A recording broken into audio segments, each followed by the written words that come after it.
Literature and the visual arts under Xuanzong.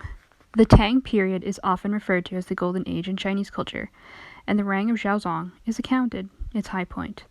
The poetry written during the reign was later regarded as the model which all Chinese poets might emulate, but could never hope to surpass. An 18th century anthology, 300 Tang poems, has become a treasury of poems familiar to all educated Chinese. The composition of poetry goes back a long way in China's literary history. Mention has already been made of the Book of Songs, a collection of the poems dating back to the Zhou period, which became a classic text.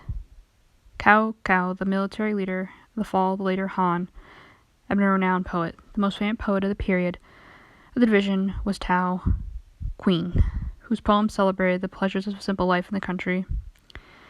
In the early Tang period, many poets were closely associated with the court, and their poems were written to commemorate events there. However, during Xuanzong's reign, a new generation of writers wrote to express their feelings, which had also been aroused by absence or exile. Wang Wei, who was a famous painter, was a master of a form of a brief verse, which left to a reader a complete sentiment in the impaled. The following poem alludes to a custom of giving a departed traveler a piece of willow. Willow waves, the two rows of the perfect trees, fall reflected in the clear ripples, and do not copy those by the palace moat, where the spring wind sharpens the goodbye.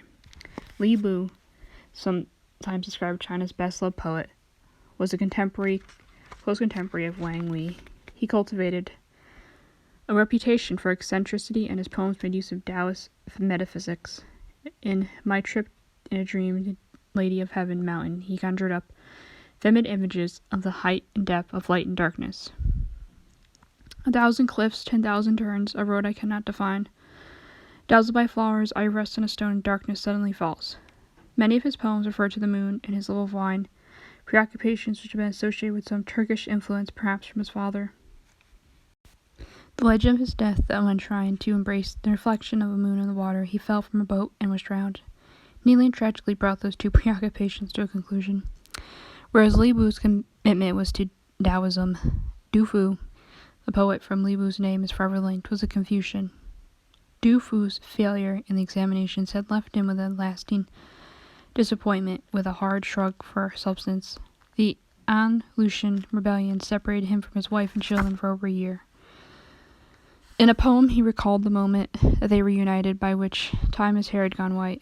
And then my son, pride of all my days, with his face too whiter than the snows, sees his father turn back to weep, his sooty foot without socks or shoes. Next to my couch, my two small daughters stand, in packed dresses scarcely to their knees.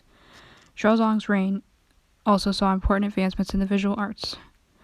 Wu Daozi, who had been described as Michelangelo of China, painted Buddhist subjects and transformed the essentially scriptural ideals of India into linear, painterly terms of the Chinese tradition. Though none of his work survives, the style which had been established can be traced from the frescoes of the Dunhuang, the Buddhist center on the Silk Road. Another advance was in the field of landscape painting. According to the Ming art critic Dong Qichang, is the time the division of the landscape painting into southern and northern schools occurred. Artists of the southern schools were amateurs and scholars, and the best-known exponent was Wang Wei, who was known for his accurative monochrome paintings of winter scenes. Those of the northern school were professionals and court painters.